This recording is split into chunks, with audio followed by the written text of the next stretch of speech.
This is where stewed lamb and political activism intersect. South Philly barbacoa, specifically the fight for immigration reform. Cristina Martinez and Ben Miller think it's obvious. Without undocumented migrant labor, the restaurant industry in the U.S. would collapse. The most recent estimates show that around 20% of U.S. professional cooks are undocumented, some 28% of restaurant dishwashers. Miller says restaurants have a moral obligation to fight for undocumented workers because they're the foundation of their success. The restaurant industry is just super powerful. It's billions of dollars. It's the center of the culture. Everybody in this culture goes out to eat. People are paying attention to what's going on in food. What's not being talked about is the labor, the workers. Martinez is undocumented. Laws signed by President Bill Clinton in the 90s mean she would have to leave the country and wait at least 10 years to apply for citizenship, despite her marriage to Miller, who is a U.S. citizen. She says political pledges of reform have meant little to the undocumented who continue to be exploited for their labor without any protection. Latinos are a big force.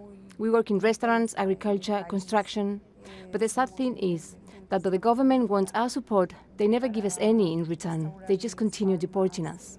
The promise of America is big enough for all of us. Hillary Clinton presents herself as a champion for the undocumented. However, her record inspires suspicion among some immigration activists. Clinton's own words have been cause for concern. Well, look, I voted numerous times when I was a senator to spend money to build a barrier to try to prevent illegal immigrants from coming in. Should they be able to stay here? It's safer. It may be safer, but that's not the answer.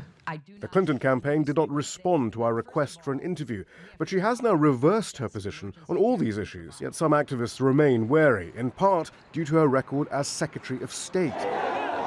Specifically, her swift acceptance of the overthrow of the democratically elected president of Honduras in 2009. The resulting instability precipitated the migration of thousands of children to the U.S. Her foreign policies are the impetus to the migration crisis today, and she still needs to own up to that. And without that, it's hard to trust her. Martinez and Miller say they have little faith in the pledges being made on the campaign trail. For them, only mobilization and activism will force through reform.